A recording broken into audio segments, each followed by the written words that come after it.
L'évangile de Jésus va t'emmener sur les sentiers d'où les gens vont te dire tu n'as jamais été chrétien, tu n'es pas de Dieu, tu n'es pas converti.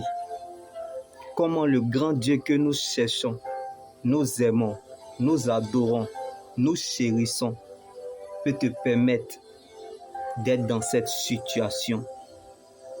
Comme Lazare a crevé d'une simple maladie, malgré sa bonne foi, jusqu'à la tombe, et il est mort. C'est l'oreille qui écoute, qui donne de l'importance à la bouche qui parle. Quand Lazare est mort, Jésus a pleuré, mais il n'avait pas encore parlé. Donc le dernier mot des hommes n'est pas le dernier mot de Dieu. Alors, ne l'oblige pas à agir quand ce n'est pas encore le temps. Parce qu'il n'est pas obligé de composer avec vous. Donc ce n'est pas parce que ça ne marche pas pour toi, comme Lazare a demandé la guérison, Jésus n'est pas venu, que Dieu n'aime pas ta démarche. Car l'éclat de Lazare dans la tombe dépendait de la valeur et de la présence de Jésus. Donc, la vie chrétienne va au-delà des réalités de la foi.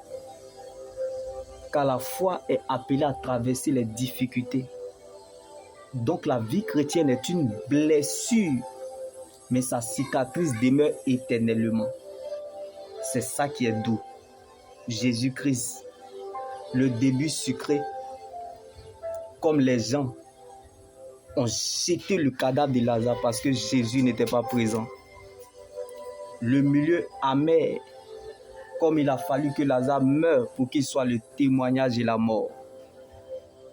Et la fin glorieuse, comme il a fallu que Lazare meure et parte en tombeau pour aller le ressusciter. Dieu sait gérer et agir à sa façon et à sa manière. Donc nous n'avons pas besoin de savoir le temps ou le moment où ces choses doivent arriver. Quand ça sera le moment voulu, Dieu fera de sorte à ce que cela se réalise. L'ignorance attend la mort, comme il a fallu que Lazare meure pour qu'il soit le témoignage de la mort. Il n'y a pas de résurrection sans mort. Donc quand tu sais, on ne peut plus rien faire pour toi. Mais ce que tu ignores peut t'envoyer très loin. Jésus est la résurrection et la vie. Alors de qui aurais-je peur?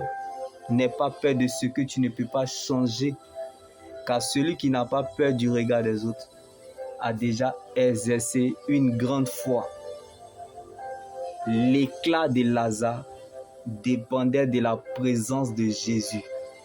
Alors attends-toi à l'inattendu rendez-vous divin, divinement programmé, afin d'expérimenter quelque chose de spectaculaire, comme la résurrection de Lazare.